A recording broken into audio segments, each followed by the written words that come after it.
खबरां दा लेखा जोखा जून 24-2025।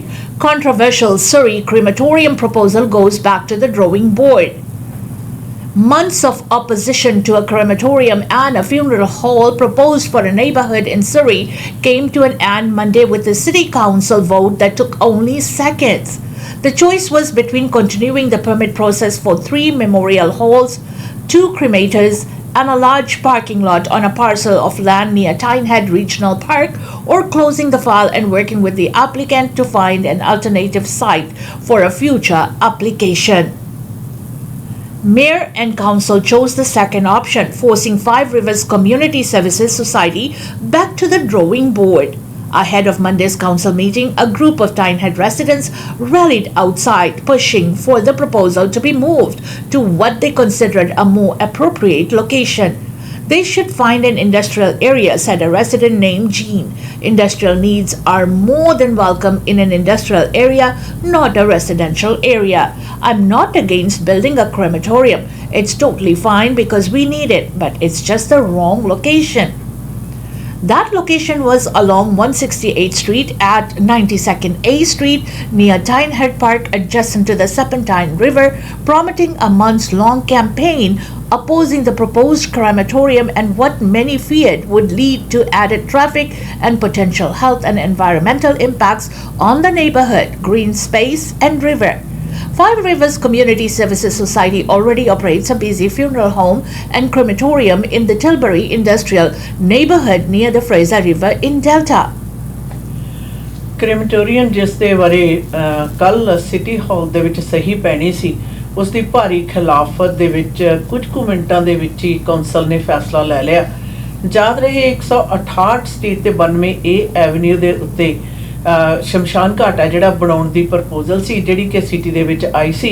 हुण इस दे उत्ते उन्हां ने वापस है जिहड़ी फाइव रिवर्स कम्यूनिटी सर्विसेज नूं भेज दित्ती है। वड्डी गिणती दे विच लोकी खिलाफत दे विच पहुंचे होए सन और उन्हां दे विचों कईयां ने कहा कि असीं फ्यूनरल होम दे जिहड़ा अगेंस्ट नहीं आ बल्कि यह इंडस्ट्रीयल खेतर दे विच होना चाहिए ना कि रहायशी इलाके दे विच।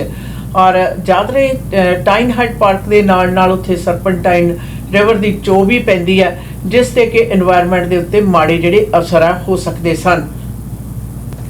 BC Conservatives start voting on Rusted's leadership in marathon 6-month process. The Conservative Party of British Columbia has quietly begun voting on the leadership of John Rusted in a marathon process that could last about 6 months.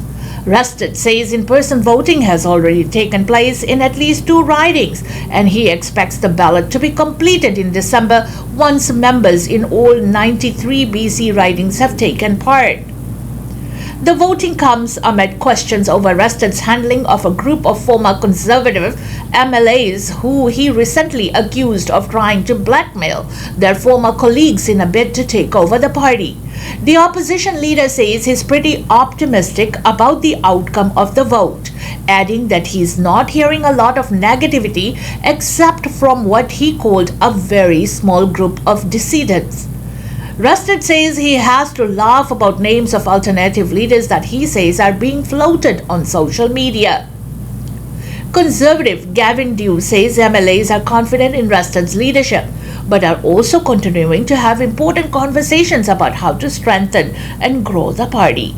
Conservative MLAs are meanwhile scheduled to meet for the regular caucus meeting on Wednesday in Surrey.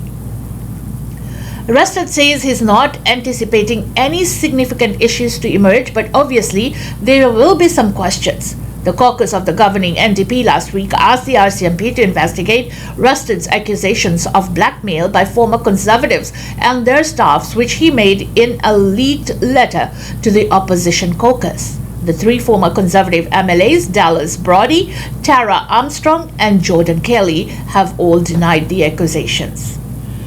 BC conservative party के मुखी John रस्टड उन्होंने leadership के संबंध दे विच जिहड़ी पेशगोई शुरू हो गई है जिहड़ी कि दिसंबर तक कहते जारी रहेगी।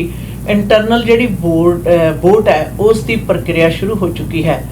इस दे विच यह साबित होएगा कि जॉन रस्टड की जिहड़ी लीडरशिप है वो किस प्रकार की है, बहाल रखनी चाहिए है या नहीं। याद रहे उन्होंने इस गल दे विच भरोसा जताउंदे हुए कहा कि 93 राइडिंग्स दे विच ਉਹਨਾਂ ਦੀ ਲੀਡਰਸ਼ਿਪ ਬਾਰੇ ਜਿਹੜਾ ਵਿਚਾਰ ਹੈ ਉਹ ਤਕਰੀਬਨ ਦਸੰਬਰ ਦੇ ਅਖੀਰ ਤੱਕ ਹੈ ਜਿਹੜੀ VOTING ਹੈ ਉਹ ਸਮਾਪਤ ਹੋ ਜਾਏਗੀ। ਪਰ ਉਹਨਾਂ ਨੇ ਇਹ ਵੀ ਕਿਹਾ ਕਿ ਉਹਨਾਂ ਨੂੰ ਜ਼ਿਆਦਾਤਰ ਸਮਰਥਨ ਜਿਹੜਾ ਹੈ ਉਹ ਸਾਰਿਆਂ ਤੋਂ ਪ੍ਰਾਪਤ ਹੈ ਬਤੌਰ ਲੀਡਰ। ਕੁਝ ਕੁ ਲੋਕ ਹਨ ਜਿਹੜੇ ਕਿ ਨਾ ਖੁਸ਼ ਹਨ। Trump says Israeli fighter jets will turn around and won't attack Iran.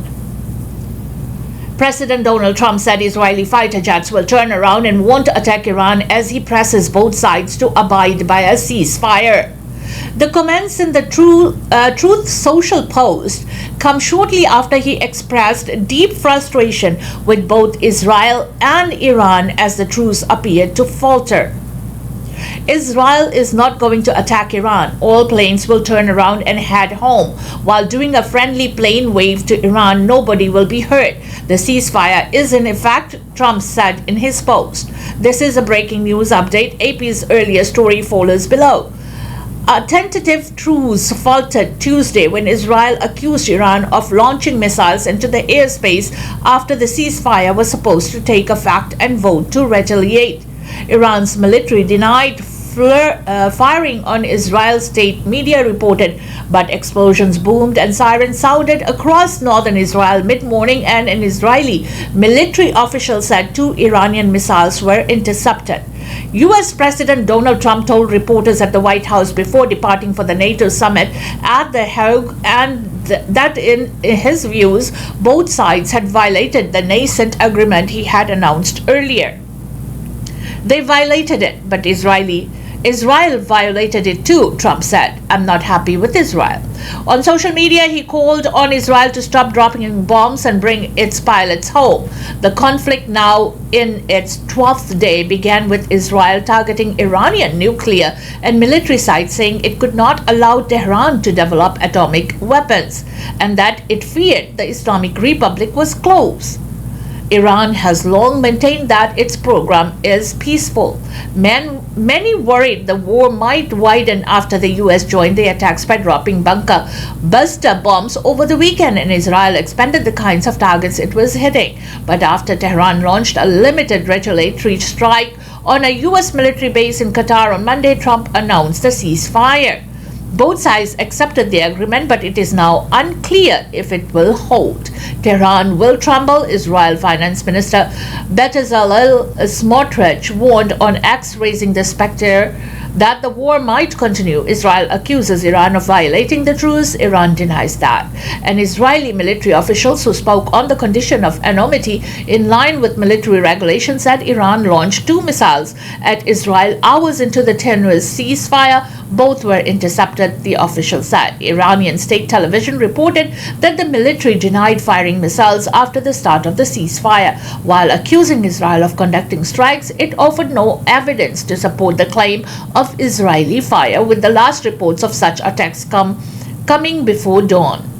Part of the difficulty in sorting out the competing claims was that Trump's social media post announcing the ceasefire said Iran would begin holding its fire hours earlier than Israel. He later, however, announced that the ceasefire was in effect, even though the window he initially gave for Israel had not yet closed. After accusing Iran of violating the ceasefire, Israeli Defense Minister Israel Katz instructed Israel's military to resume the intense operations to attack Tehran and to destroy targets of the regime and terror infrastructure. Breakthrough declared by Trump wobbles in initial hours. Prime Minister Netanyahu said Israel had agreed to a bilateral ceasefire with Iran in coordination with Trump, while pledging to respond to any subsequent violation.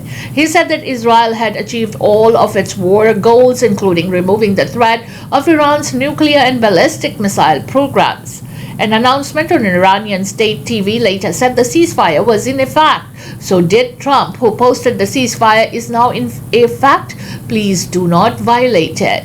Iranian Foreign Minister Abbas Araghchi said that his country would not fire at Israel. It was not fired upon, but that a final decision on the cessation of our military operators will be made later. To secure the ceasefire, Trump had communicated directly with Netanyahu, according to a senior White House official who insisted on anonymity to discuss the Monday talks. Vice President J.D. Vance, Secretary of the State Marco Rubio, and Special Envoy Steve Witkoff communicated with the Iranians through direct and indirect channels. The White House has maintained that the U.S. bombing helped get the Israelis to agree to the ceasefire and that Qatari government helped to broker the deal. It's unclear what role Ayatollah Ali Khamenei, Iran's leader, played in the talks. He said earlier on social media that he would not surrender. Deal announced after hostilities spread. The shaky ceasefire came after hostilities spread further across the region. Israel's military said Iran launched 20 missiles towards Israel before the ceasefire began on Tuesday morning. Police said they damaged at least 3 densely packed residential buildings in the city of Beersheba. First responders said they retrieved 4 bodies from one building and were searching for more. Earlier, the fire and rescue service said 5 bodies were found before revising the number of downward. At least 20 people were injured. Outside, the shells of burned out cars littered the streets. Broken glass and rubble covered the area. Police said some people were injured while inside their apartments reinforced safe rooms, which was meant to withstand rocket but not direct hits from ballistic missiles. Iran launched a limited missile attack on Monday on a U.S. military base in Qatar, retaliating for earlier American bombing of its nuclear sites. The U.S. was warned by Iran in advance and there were no casualties. Drones attacked military bases in Iraq overnight, including some housing U.S. troops, the Iraqi army and U.S. military officials said Tuesday. A senior U.S. military official who spoke on condition of anonymity because he was not authorized to comment publicly said U.S. forces had shot down drones attacking Ain al-Assad in the desert in western Iraq and at a base next to the Baghdad airport, while another one crashed. No casualties were reported and no group claimed responsibility for the attack in Iraq. Some Iran-backed Iraqi militants had previously threatened to target U.S. bases if the U.S. attacked Iran. Conflict was killed hundreds in Israel. At least 28 people have been killed and more than 1,000 wounded in the war. Israeli strikes on Iran have killed at least 974 people and wounded about 3,458 others, according to the Washington-based group Human Rights Activists. The group, which has provided detailed casualty figures from Iranian unrest, said of those killed, it identified 387 civilians and 268 security force personnel. The U.S. has evacuated some 250 American citizens and their immediate family members from Israel by government, military, and charter flights that began over a weekend, a State Department official said. There are roughly 700,000 American citizens, most of them dual U.S. Israeli citizens believed to be in Israel. Israel ਤੇ Iran ਦੇ ਦਰਮਿਆਨ ਸਮਝੌਤੇ ਦੀ ceasefire ਦੀ ਗੱਲ ਹੈ ਜਿਹੜੀ ਉਸ ਦੇ ਉੱਪਰ ਮੁੜ ਰਾਸ਼ਟਰਪਤੀ ਨੇ ਆਪਣਾ ਬਿਆਨ ਦੇ ਦਿੱਤਾ। ਯਾਦ ਰਹੇ ਜਦੋਂ ਅਮਰੀਕਾ ਨੇ ਇਰਾਕ ਦੇ ਉੱਤੇ ਹਮਲਾ ਕੀਤਾ, ਇਰਾਨ ਦੇ ਉੱਤੇ ਹਮਲਾ ਕੀਤਾ ਸੀ ਔਰ ਉਹਨਾਂ ਦੇ ਨਿਊਕਲੀਅਰ ਸਾਈਟਸ ਦੇ ਉੱਤੇ, ਤਾਂ ਉਸ ਤੋਂ ਉਪਰੰਤ ਇਰਾਨ ਨੇ ਵੀ ਜਵਾਬੀ ਕਾਰਵਾਈ ਕੀਤੀ ਸੀ ਔਰ ਉਸ ਤੋਂ ਉਪਰੰਤ ਰਾਸ਼ਟਰਪਤੀ ਨੇ ਵਿੱਚ ਪੈ ਕੇ ਸੁਲ੍ਹਾ ਸਫਾਈ ਕਰਾ ਕੇ ਸੀਜ਼ਫਾਇਰ ਦਾ ਐਲਾਨ ਕਰ ਦਿੱਤਾ ਸੀ। ਪਰ ਉਸ ਸੀਜ਼ਫਾਇਰ ਦੀ ਸਹਿਮਤੀ ਤੋਂ ਉਪਰੰਤ ਵੀ ਕੁਝ ਐਕਟੀਵਿਟੀ ਹੋਈ ਜਿਸ ਦੇ ਉੱਤੇ ਰਾਸ਼ਟਰਪਤੀ ਨੇ ਆਪਣੀ ਜਿਹੜੀ ਫਰਸਟ੍ਰੇਸ਼ਨ ਆ ਉਹ ਵੀ ਜਤਾਈ। ਪਰ ਉਸ ਤੋਂ ਬਾਅਦ ਲੇਟੈਸਟ ਜਿਹੜੀ ਉਹਨਾਂ ਨੇ ਜਾਣਕਾਰੀ ਨਸ਼ਰ ਕੀਤੀ ਹੈ ਕਿ ਦੋਵੇਂ ਤਰ੍ਹਾਂ ਜਿਹੜੀਆਂ ਨੇ ਉਹ ਸੀਜ਼ਫਾਇਰ ਦੇ ਲਈ ਤਿਆਰ ਨਹੀਂ। ਸੀਜ਼ਫਾਇਰ ਇਫੈਕਟ ਦੇ ਉੱਤੇ ਆ, ਅਗਰ ਇੱਕ ਧਿਰ ਨੇ ਇਜ਼ਰਾਈਲ ਨੇ ਇਸ ਦੀ ਉਲੰਘਣਾ ਕੀਤੀ ਸੀ ਤਾਂ ਫਿਰ ਈਰਾਨ ਨੇ ਵੀ ਇਸ ਦੀ ਉਲੰਘਣਾ ਕੀਤੀ ਸੀ। ਯਾਦ ਰਹੇ ਇਹ ਜਿਹੜਾ ਮਸਲਾ ਹੈ ਇਹ ਨਿਰੰਤਰ ਜਾਰੀ ਹੈ, ਪਰ ਇਸ ਦੇ ਉੱਪਰ ਇਸ ਵਕਤ ਹੈ ਜਿਹੜੀ ਲੇਟੈਸਟ ਜਾਣਕਾਰੀ ਹੈ ਉਸ ਦੇ ਮੁਤਾਬਕ ਜਿਹੜੇ ਸੀਜ਼ਫਾਇਰ ਵਾਲੇ ਰੂਲਸ ਨੇ ਦੋਵੇਂ ਤਰ੍ਹਾਂ ਦੀ ਸਹਿਮਤੀ ਹੈ ਜਿਹੜੀ ਉਸ ਦੇ ਵਿੱਚ ਲਾਗੂ ਹੈ। ਪਰ ਇਹ ਕਿਤਨੀ ਦੇਰ ਰਹੇਗੀ ਇਸ ਦੇ ਬਾਰੇ ਕੁਝ ਨਹੀਂ ਕਿਹਾ ਜਾ ਸਕਦਾ। ਬਾਕੀ ਵਿਦੇਸ਼ੀ ਨਾਗਰਿਕ ਨੇ ਜਿਹੜੇ ਉਹਨਾਂ ਨੂੰ ਵੱਡੀ ਮਾਤਰਾ ਦੇ ਵਿੱਚ ਉੱਥੋਂ ਕੱਢਿਆ ਜਾ ਰਿਹਾ। ਅਮਰੀਕਾ ਦੀ ਗੱਲ ਸਾਹਮਣੇ ਆਉਂਦੀ ਹੈ ਤਾਂ ਤਕਰੀਬਨ ਉੱਥੇ 7 ਲੱਖ ਦੇ ਕਰੀਬ ਅਮਰੀਕਨ ਹਨ, ਜਿਨ੍ਹਾਂ ਦੇ ਵਿੱਚੋਂ ਕੁਝ ਕੁ ਨੂੰ ਜਿਹੜਾ ਉਹ ਬਾਹਰ ਲਿਆਂਦਿਆ ਜਾ ਚੁੱਕਿਆ ਹੈ। Canadian chartered flight leaving Middle East tonight, says Anita Anand. Foreign Affairs Minister Anita Anand says a Canadian chartered flight will leave Jordan this evening with more than 100 people on board. Speaking from The Hague, Anand says Canada is also helping allied nations get their citizens out of the Middle East, but adds the number of foreign nationals asking for help is minimal compared to the number of Canadians. Global Affairs Canada deployed more consular assistance to the region after war broke out between Israel and Iran last week. Anand says Global Affairs Canada has helped more than 500 Canadians in the region since the conflict began. She adds that Canada has ground transportation available to help get Canadians out of Israel to a neighboring country now that Israeli airspace is closed. Canada has not had a diplomatic presence in Iran since 2012, and consular services are made available through Turkey.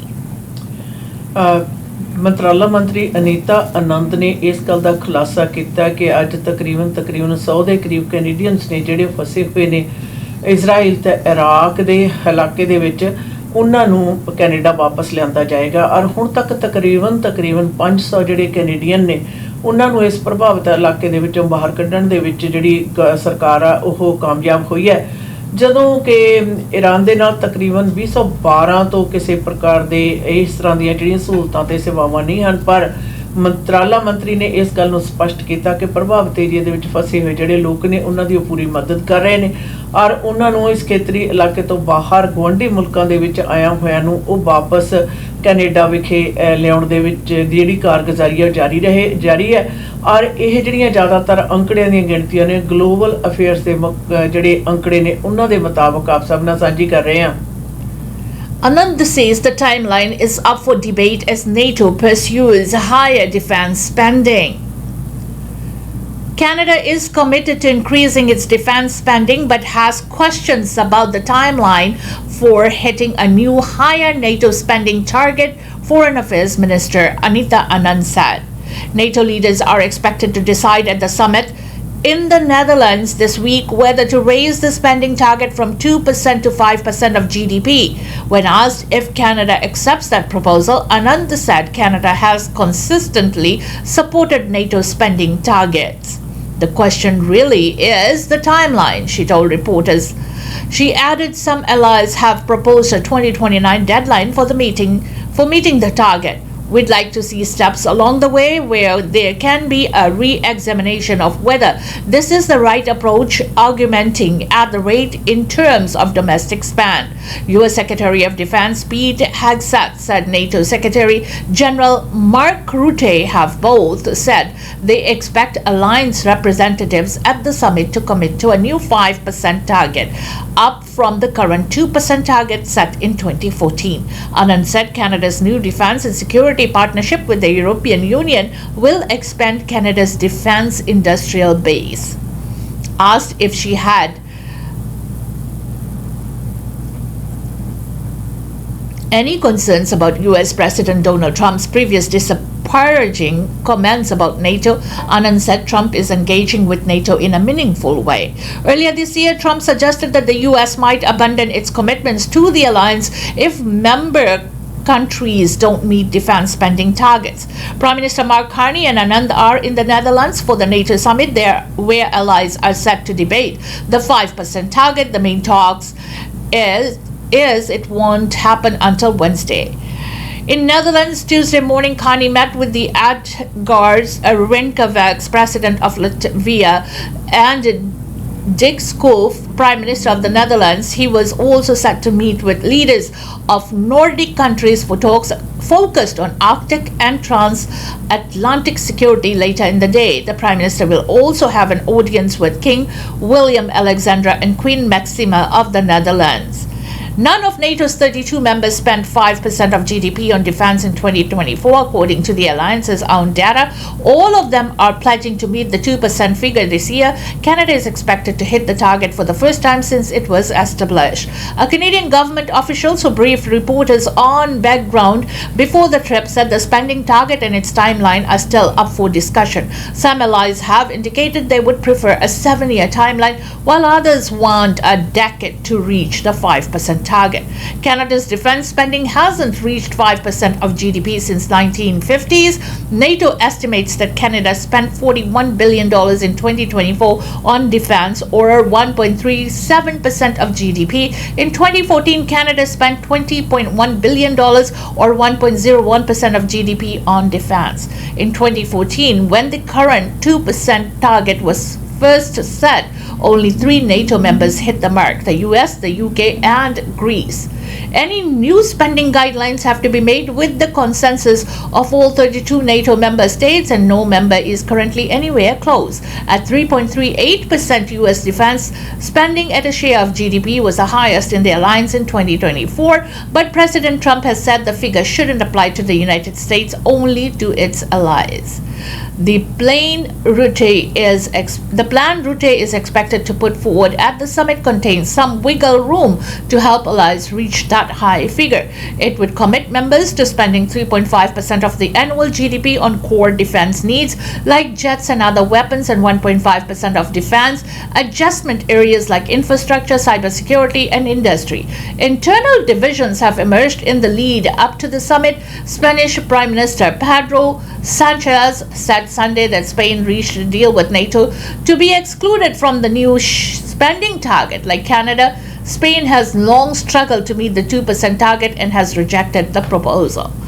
Rutte warned Monday that no country can opt out of the target, and that progress made towards the new target will be reviewed in 4 years. NATO's defense buildup is also controversial in Italy, where Defense Minister Guido Crosetto has recently the alliance no longer has a reason to exist. Defense Minister David McQuinnity said stay tuned when asked earlier this month if Canada would agree to the 5% plan.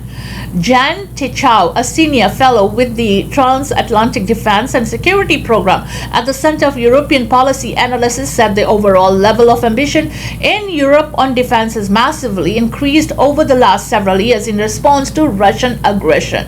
The closer to Russia you are, the more ambitious you are, he said. Lorenz Speranza, a fellow at the Center of European Policy Analysis, said the NATO summit is coming at a very precarious moment, marked by uncertainty about the US commitment to Europe, the grinding conflict between Russia and Ukraine, and ongoing tensions over transatlantic trade. Speranza said the meeting will offer some insight into how the Trump administration will approach the alliance going forward, following its criticism of NATO and calls for Europe to take more responsibility for its own defense. Carney said in a social media post Tuesday that Canada welcomes the announcement of a ceasefire between Israel and Iran. With the reported reduction in Iran's nuclear capacity, we urge parties to adhere to the ceasefire, return to the table, and negotiate a diplomatic resolution, he said. That resolution should lead to a broader de-escalation of hostilities in the Middle East, including a ceasefire in Gaza. Tuesday's schedule also includes a reception and a social dinner hosted by the King and the Queen of the Netherlands. NATO ਵਿਖੇ participate ਕਰ ਰਹੇ Canada ਦੇ ਪ੍ਰਧਾਨ ਮੰਤਰੀ mark Carney ਤੇ ਮੰਤਰਾਲਾ ਮੰਤਰੀ ਅਨੀਤਾ ਆਨੰਦ ਪਹੁੰਚੇ ਹੋਏ ਨੇ। ਅਨੀਤਾ ਆਨੰਦ ਹੋਰਾਂ ਨੇ ਮੰਤਰਾਲਾ ਮੰਤਰੀ ਨੇ ਦੱਸਿਆ ਕਿ ਨਾਟੋ ਵਿਖੇ ਜਿਹੜੀ ਡਿਫੈਂਸ ਦੇ ਮੁਤਲਕ ਖਰਚੇ ਬਾਰੇ ਹੈ ਔਰ ਉਸਦੀ ਦਰ ਹੈ ਜਿਹੜੀ ਉਸ ਦੇ ਵਿੱਚ ਵਾਧੇ ਬਾਰੇ ਜਿਹੜੇ ਸਵਾਲ ਵੀ ਉਹਨਾਂ ਵੱਲੋਂ ਕੀਤੇ ਗਏ, ਉਹਨਾਂ ਨੂੰ ਕੀਤੇ ਗਏ। ਯਾਦ ਰਹੇ 2014 ਦੇ ਵਿੱਚ ਨਿਰਧਾਰਿਤ ਕੀਤਾ ਗਿਆ ਸੀ ਕਿ ਨਾਟੋ ਦਾ ਹਰ ਇੱਕ ਜਿਹੜਾ ਮੈਂਬਰ ਹੈ ਟੋਟਲ GDP ਦਾ 2% ਹੈ ਜਿਹੜਾ ਦੇ ਬਰਾਬਰ ਹੈ ਉਹ ਆਪਣੀ ਡਿਫੈਂਸ ਦੇ ਉੱਤੇ ਖਰਚਾ ਕਰੇਗਾ, ਜਿਹੜਾ ਕਿ ਅਜੇ ਤੱਕ ਨਹੀਂ ਹੋ ਸਕਿਆ। ਔਰ ਹੁਣ ਇਸ ਦੇ ਵਿੱਚ ਵਾਧਾ ਕਰਕੇ 5% ਤੱਕ ਲਿਜਾਣ ਦੀ ਜਿਹੜੀ ਗੱਲ ਹੈ ਉਹ ਛਿੜੀ ਹੈ, ਜਿਸ ਦੇ ਉੱਤੇ ਦੱਸਿਆ ਜਾ ਰਿਹਾ ਕਿ ਬਹੁਤਾ ਜ਼ਿਆਦਾ ਜਿਹੜੀ ਉਤਸੁਕਤਾ ਤਾਂ ਨਹੀਂ ਦਿਖਾਈ ਜਾ ਰਹੀ, ਪਰ ਇਸ ਨੂੰ ਅਚੀਵ ਕਰਨ ਦੇ ਬਾਰੇ ਕੀ ਕੀਤਾ ਜਾ ਸਕਦਾ ਹੈ ਤੇ ਉਸ ਦੇ ਬਾਰੇ ਵਿਚਾਰ ਚਰਚਾ ਜ਼ਰੂਰ ਹੋ ਰਹੀ ਹੈ। ਯਾਦ ਰਹੇ ਸਭ ਤੋਂ ਜ਼ਿਆਦਾ ਡਿਫੈਂਸ ਦੇ ਉੱਤੇ ਅਗਰ ਉੱਚ ਦਰ ਹੈ ਤਾਂ 3.8% ਹੈ ਜਿਹੜੀ ਉਹ ਅਮਰੀਕਾ ਦੀ ਹੈ, ਔਰ ਅਮਰੀਕਾ ਯੂਕੇ ਦੇ ਨਾਲ ਗ੍ਰੀਸ ਹੈ ਜਿਹੜੀ ਉਹਨਾਂ ਦੀ ਦਰ ਸਭ ਤੋਂ ਜ਼ਿਆਦਾ, ਬਾਕੀ ਜਿਹੜੇ ਮੁਲਕ ਨੇ ਉਹਨਾਂ ਦੀ 2% ਤੋਂ ਥੱਲੇ ਜਾਂ 2% ਤੱਕ ਹੈ ਜਿਹੜੀ GDP ਦੀ ਦਰ ਦਾ ਜਿਹੜਾ ਡਿਫੈਂਸ ਦੇ ਉੱਤੇ ਖਰਚੇ ਦਾ ਮਿਆਰ ਅਜੇ ਤੱਕ ਪਹੁੰਚਿਆ। ਪਰ ਅਗਾਂਹ ਬਾਰੇ ਜਿਹੜਾ ਇਸ ਦੇ ਬਾਰੇ ਕਈਆਂ ਦੀ ਖਿਲਾਫਤ ਦੇ ਬਾਵਜੂਦ ਕਿਹਾ ਜਾ ਰਿਹਾ ਕਿ ਆਉਣ ਵਾਲੇ ਸਮਿਆਂ ਦੇ ਵਿੱਚ ਇਸ ਨੂੰ ਵਧਾਇਆ ਜਾਵੇ ਔਰ ਇਸ ਦੇ ਉੱਤੇ ਮੁੜ ਵਿਚਾਰ ਹੈ ਜਿਹੜਾ ਉਹ 4 ਸਾਲਾਂ ਬਾਅਦ ਕਰਨ ਦੀ ਵੀ ਗੱਲ ਕਹੀ ਗਈ ਹੈ। ਔਰ ਨੀਦਰਲੈਂਡ ਵਿਖੇ ਪ੍ਰਧਾਨ ਮੰਤਰੀ ਨੇ ਇਸ ਗੱਲ ਤੇ ਵੀ ਆਪਣੀ ਸੰਤੁਸ਼ਟੀ ਜਤਾਈ ਹੈ ਕਿ ਇਰਾਕ ਤੇ ਇਜ਼ਰਾਈਲ ਦੇ ਦਰਮਿਆਨ ਜਿਹੜੀ ਸੀਜ਼ ਫਾਇਰ ਹੈ ਉਹ ਅੱਛੀ ਗੱਲ ਹੈ। ਗੱਲਬਾਤ ਹੈ ਜਿਹੜਾ ਮਸਲਾ ਹੈ ਉਹ ਗੱਲਬਾਤ ਦੇ ਰਾਹੀਂ हल होना चाहिए है ताकि मिडल ईस्ट ਦੇ ਵਿੱਚ शांति बहाल हो सके। इसी के साथ हमें इजाजत दीजिए। खबरों का लेखा जोखा के इस सेगमेंट से until next time, good bye.